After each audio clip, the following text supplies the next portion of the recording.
The Confident Stock podcast is brought to you by My Evergreen Med Spa. Located in Houston in the Woodlands, My Evergreen Med Spa brings to you the latest aesthetic treatments in the most luxurious environment. Remember, My Evergreen Med Spa, it's me time elevated.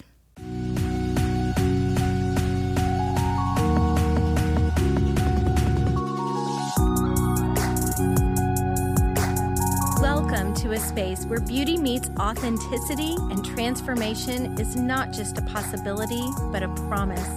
I'm absolutely thrilled to introduce you to someone truly special, Dr. Rukmini Vinaya Rednam, the compassionate force behind the countless remarkable transformations in the vibrant city of Houston, Texas. Picture this: every curve, every contour crafted with care and expertise. Not just by a board-certified plastic surgeon, but your very own cheerleader for self-discovery and confidence. Get ready to embark on a journey where we explore the art of science of feeling your very best self. This isn't just a podcast. It's your cozy corner of empowerment and inspiration. So pull up a chair, pour yourself a cup of kindness, and let's dive into the Confidence Doc podcast with Dr. Rukmini Vinaya Rednam. Hello, everybody, and welcome back to the Confident Stock Podcast. I'm Dr. Vinaya Rednam. I'm a board-certified plastic surgeon in Houston, Texas. And today on our episode, we have Dr. Anita Kulkarni, and she is a plastic surgeon in the D.C. area. So please welcome her to the show. Thanks. So tell our listeners a little bit about yourselves. Okay.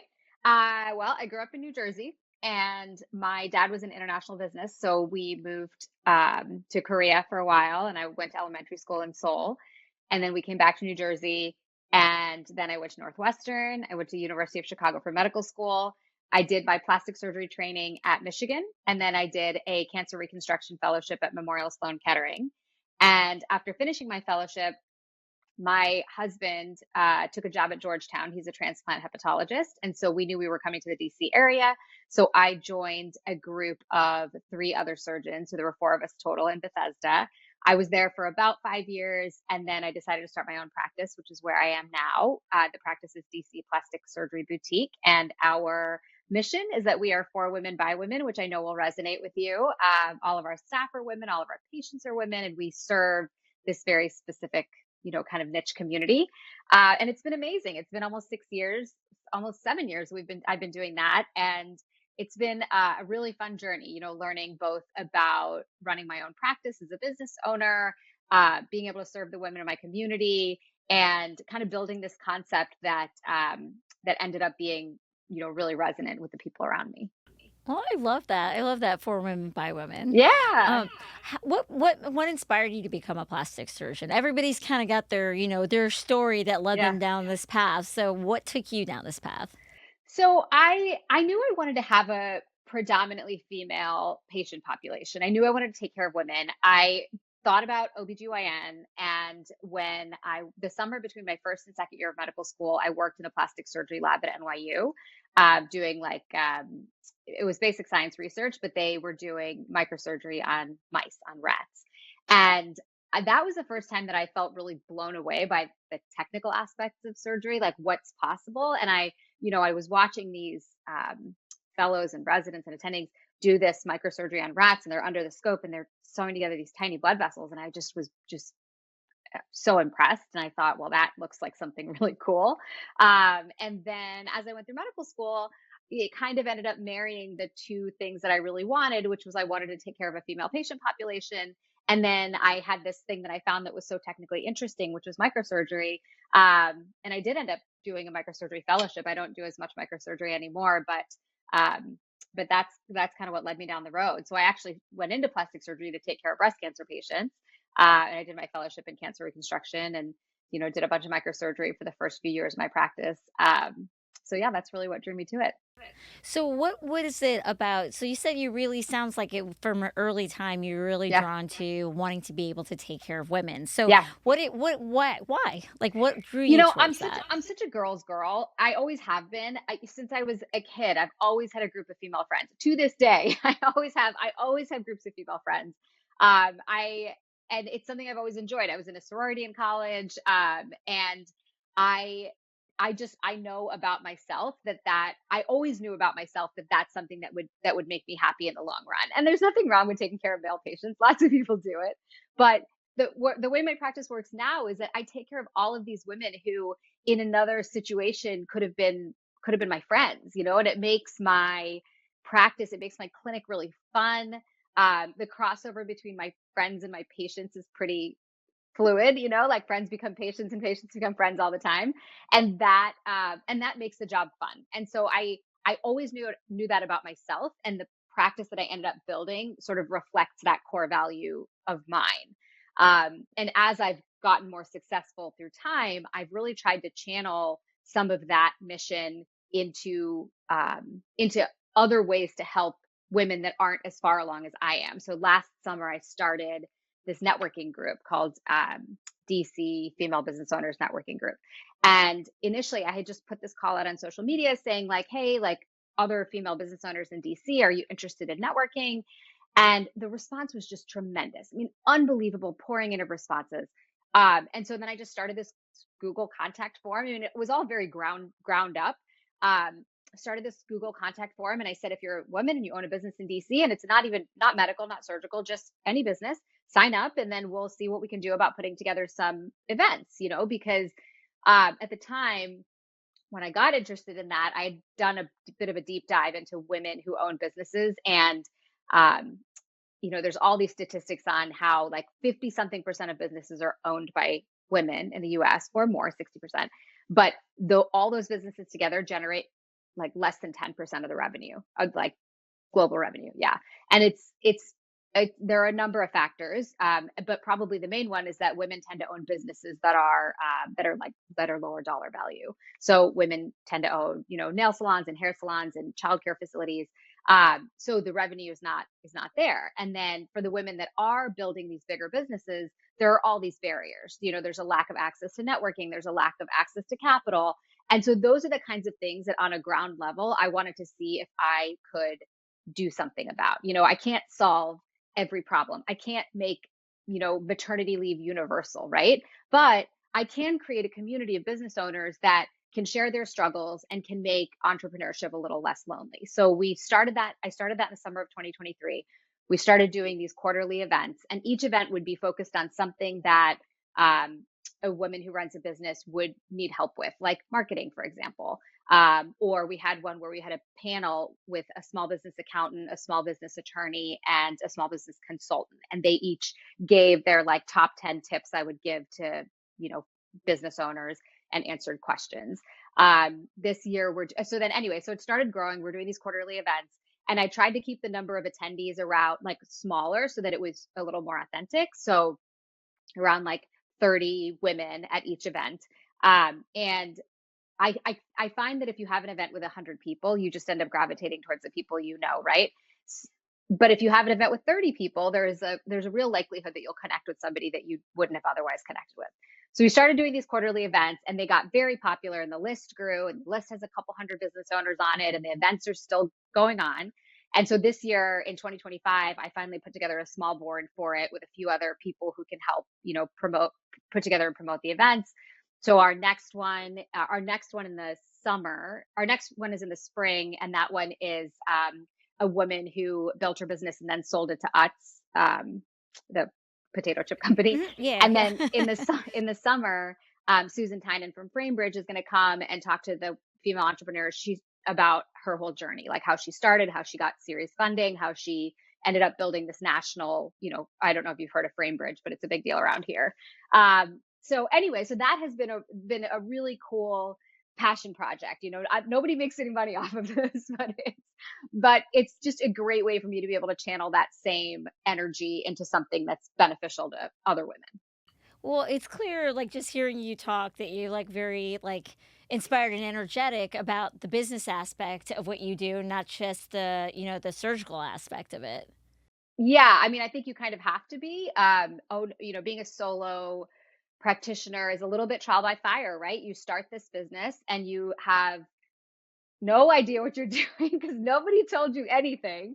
And the first year, you get totally overwhelmed by all the bookkeeping and the taxes and the, every ordering gauze. Like it's like death by a thousand paper cuts.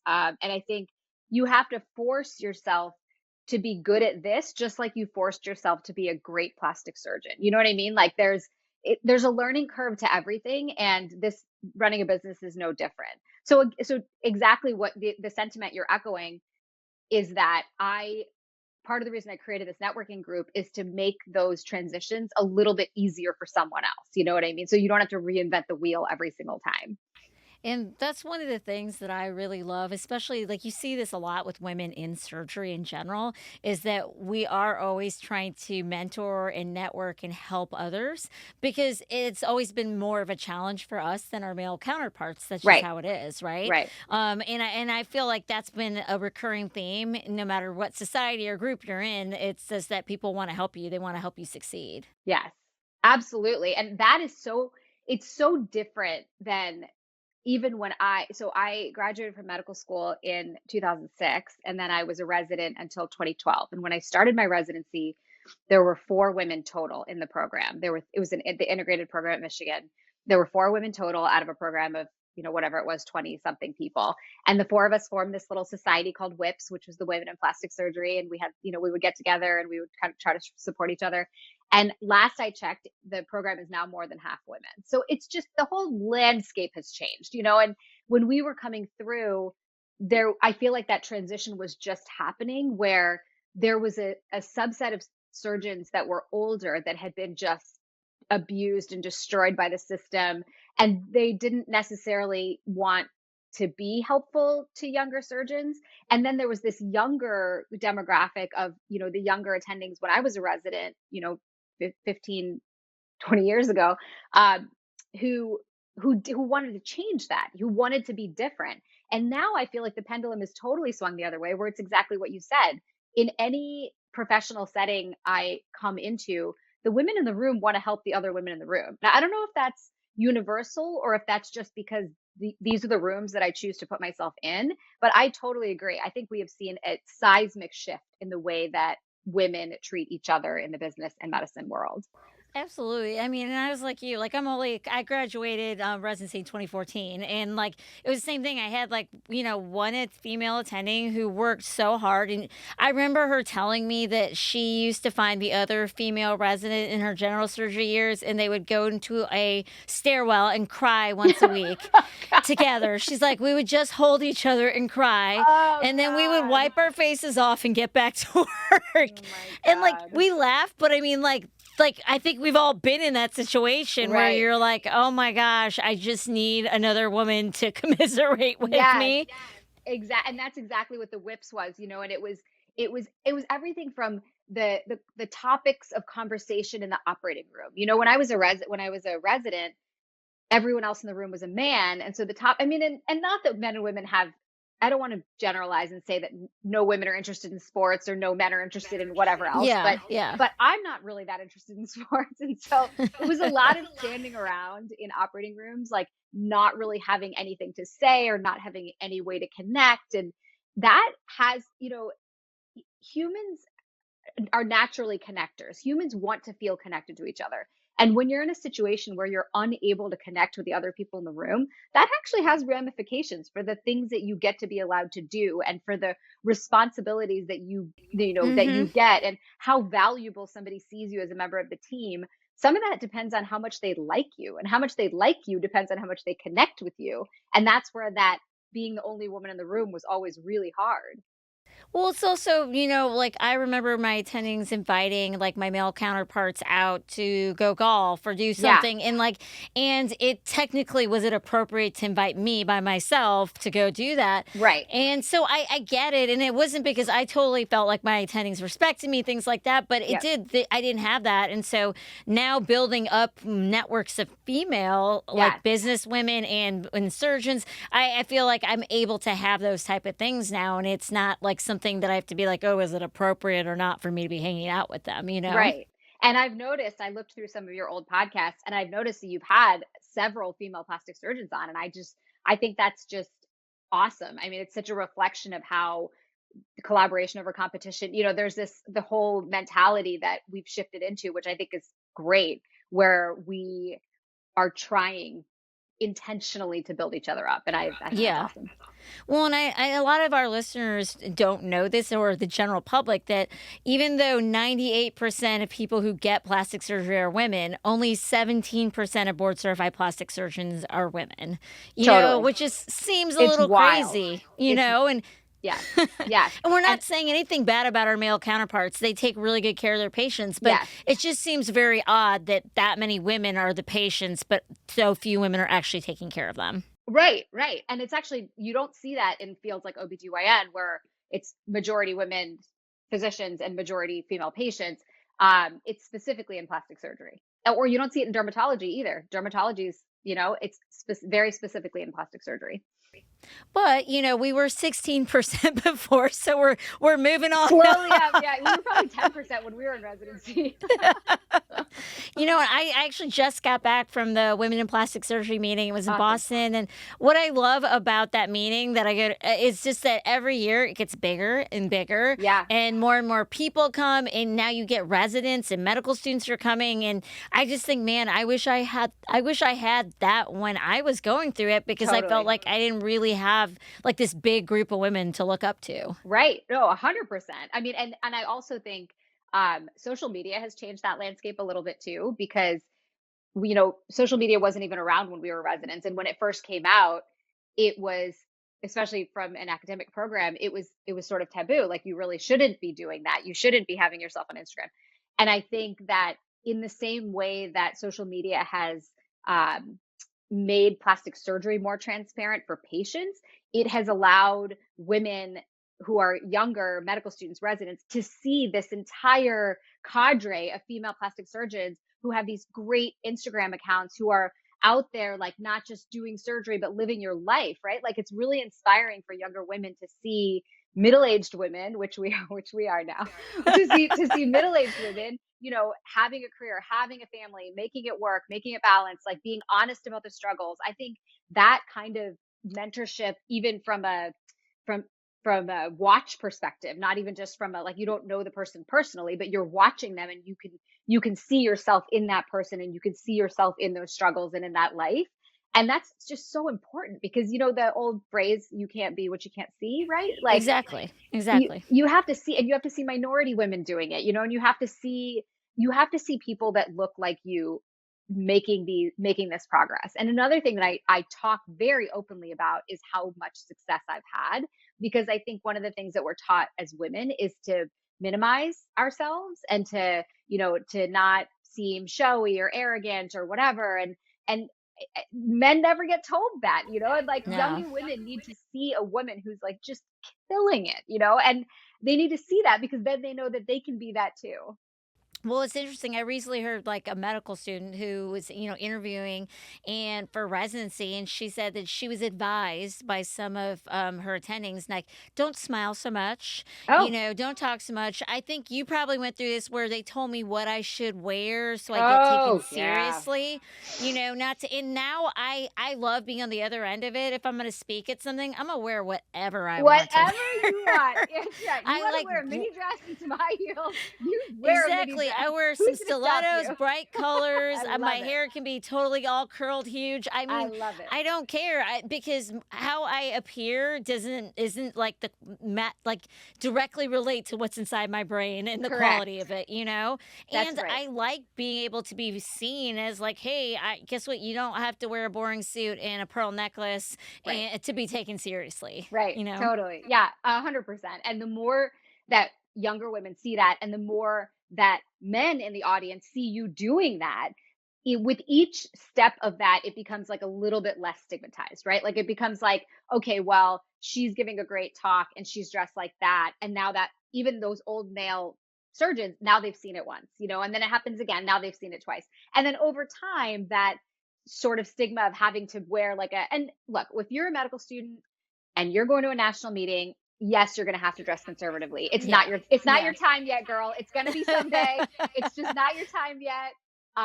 But just being able to see it and change the aesthetic of it, I think in over time changes people's minds about it. I agree. I agree. And that kind of brings me to something that you had shared with, when you kind of shared like topics, is that you really like to focus on the fact that women's bodies are not a trend, right? Correct. So talk a little bit more about that, because we do in plastic surgery talk a lot about About the trends. trend this year. Yes. This is what's going on. And so And what's your take on that? it has been all over the media, even in the last, since January 1, it's been like all over the media that I'll give you a specific example, that yoga boobs are in. I don't know if you've seen this at all, but it Ballet was boobs, yoga boobs. ballet Yeah. boobs, yoga boobs. Okay, and let me tell you what that implies. And what they mean by yoga boobs are in is a smaller, more natural breast implant, right? Like that's the translation. But what it implies is that a yoga body is a skinny, probably white woman who wants a small breast implant. And it completely negates the fact that yoga is not body type restricted. Like anybody can do yoga. So you don't get to assign yoga boobs to a yoga body, and because you're already marginalizing a whole community of women who do yoga and don't have that body. And then the second thing I really hate about describing trends is that all you can give a woman, all you can give a person as a plastic surgeon is the best version of themselves. There is no other, surgery is not magic. You and I both know that it's surgery, it's not magic. You cannot take somebody with a particular body type and turn them into somebody with a different body type. So when you tell somebody that yoga boobs are in, for every woman in the country who doesn't fit that particular aesthetic that you're describing as in, well, what? Now her body's out? Like she's not, that's like her body's no longer okay. So I find the idea of, assigning trends. Now you can say things like, the most popular procedure in plastic surgery last year was X, was liposuction, was breast augmentation. Those are just facts. Like, yes, we can say in 2025, we are seeing that patients are having more breast augmentation than they had in 2024. That's okay. That's a fact. But you cannot assign a particular body type and decide that that body type is the trend of the year, because you're setting up a standard that, frankly, the vast majority of the populace cannot achieve. Yeah. Well, also, I mean, like, I always tell people, like, I dress for myself, right? I don't care what the trend is for dressing. If I like it, I'm going to wear it, right? So if we're going to do that with clothes and say, hey, you dress the way you want, like, how are we suddenly then telling people, because you can't suddenly, like you said, just change your body? Is that even a healthy Right. thing to do? Oh, well, Absolutely this not. year my butt's going to be big. Next year I'm going to make it a little smaller. Right. Right. No, of course not. Yeah, and I mean, one of the I really dislike the Kardashians. I'm just gonna come out and say it. I really dislike them, and the reason that I really dislike them is because they won't publicly cop to all of the things that they're doing that are resulting in these unattainable bodies. They're presenting an incredibly unattainable standard. Like, I don't know them. I don't know what they've had done. I think there's been a lot of fat transfer from place to place on all of their bodies. I think that there's probably been some rib removal or rib remodeling.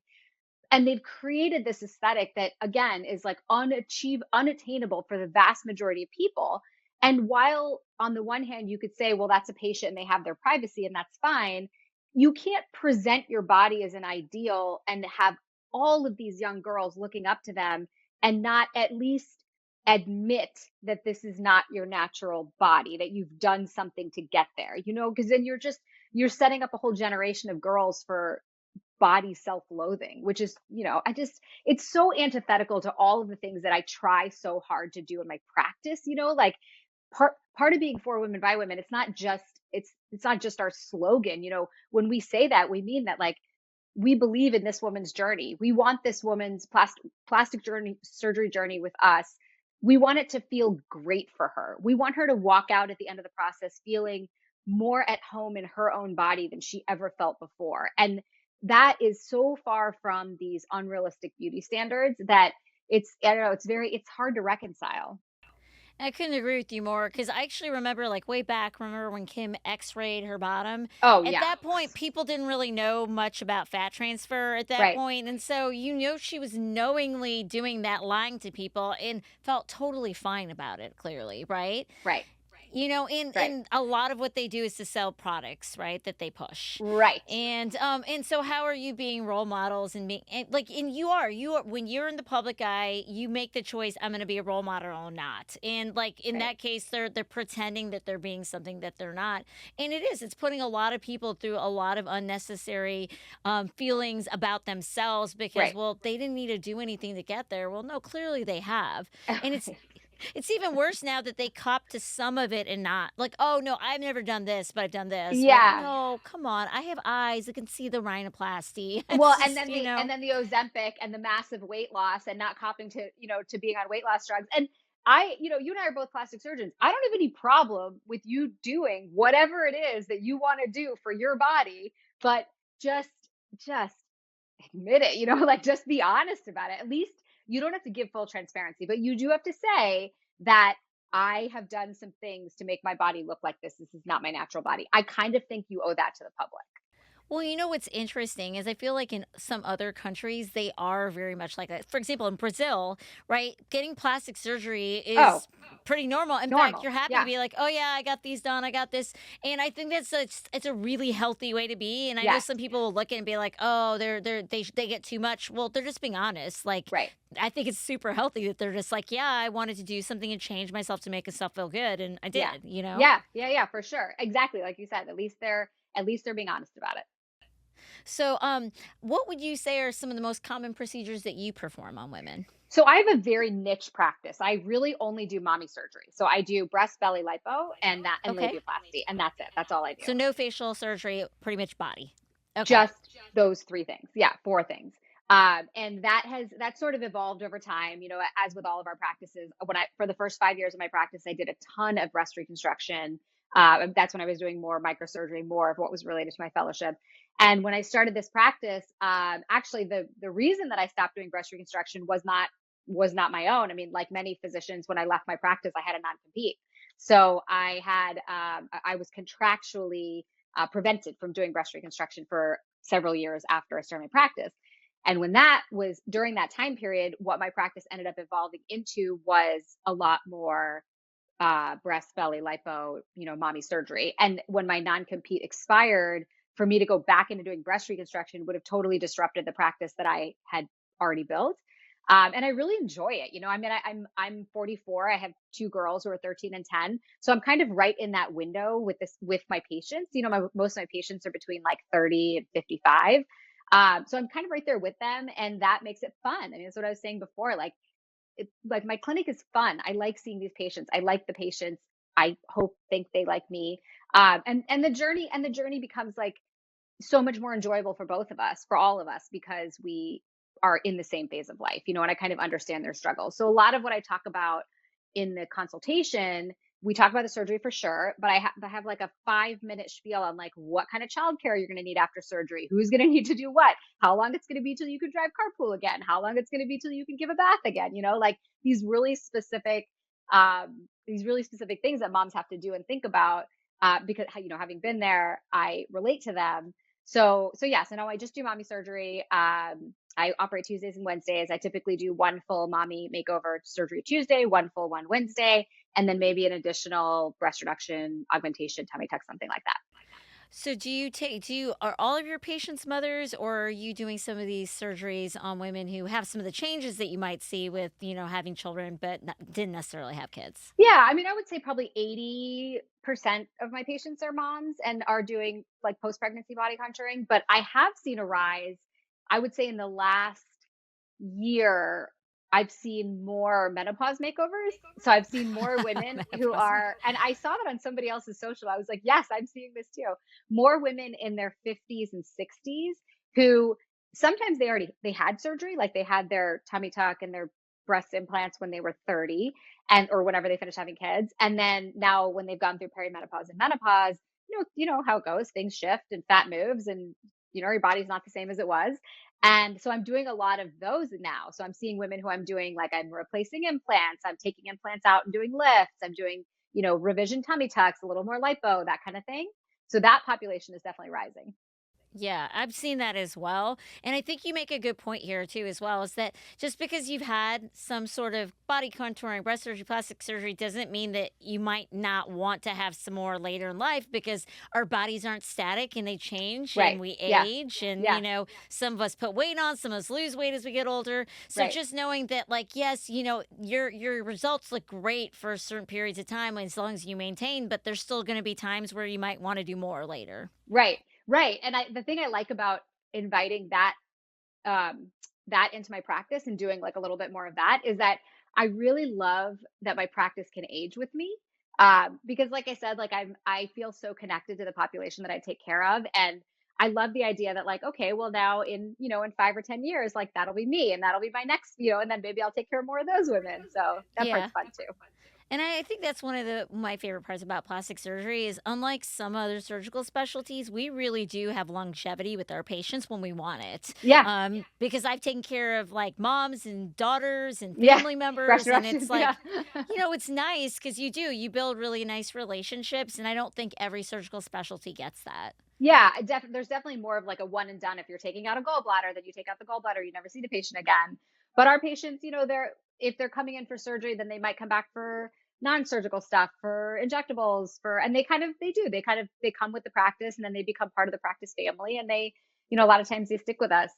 Every year in May, we have a party. We have this thing that we call the boutique bash, where I'll invite a bunch of, it's kind of like a really fun ladies' night, like a bunch of old patients, a bunch of friends of the practice, a bunch of friends of mine. And we throw this big party at the Fairmont, which is our hotel partner for our overnight. After patients have surgery, they can stay at the Fairmont. It's right across the street. And we throw this great big party and patients come. And one of the things that's been really fun for me is there was a time when you would have maybe been embarrassed about that. Like you maybe wouldn't have wanted to talk about the fact that you're like going to your plastic surgeon's party. But now it's such a community and it's such a fun community that people are happy to come. They come like year after year, and we'll have like 150 women and we'll just like have a great girls' night. That is so awesome. It sounds like you've really built a beautiful practice, and like not just a practice, but a community. Yes, absolutely. Absolutely. Well, thank you so much for coming on and sharing us today. And I mean, like I said, it just sounds like you built a really beautiful place. If any of our listeners wanted to find you, what would be the best way for them to find you? So I'm most active on Instagram at DC Plastic Surgery Boutique. We have had to, like many people, shift our surgical results off of that main page because Instagram, as you know, had such a major crackdown on showing any kind of nudity, even if it's covered nudity, which has been a real problem because if you are a body plastic surgeon, that's everything all you you got. got. That's all you got. So we moved that one to an Instagram account called Boutique Surgery Results, which you can get from that first one. But DC Plastic Surgery Boutique is where I am, and I'm pretty active in the stories, and that is another fun thing about social media is that patients can kind of get to know you, your life, your person. And I know you do the same thing. You have a super active social media as well. But yeah, that's where I am. Well, thank you so much. You guys definitely start following her and check her out. She does beautiful work. And it's just fun to see like how everybody does everything differently, even in different parts of the country. Yeah. So if you're in DC, you know who you need to go see. And if you come to DC, come and visit me. Absolutely. Thank you so much for being on the show. My pleasure. Thank you all so much for listening to this episode of The Confidence Doc. As we wrap up another episode of The Confidence Doc, I want to extend our heartfelt thank you for being a part of our community. If today's conversation resonated with you, remember that Dr. Rednam and her team are here to support you on your journey to self-confidence and beauty. Your story is unique, and it's our privilege to help you create the masterpiece that is your life.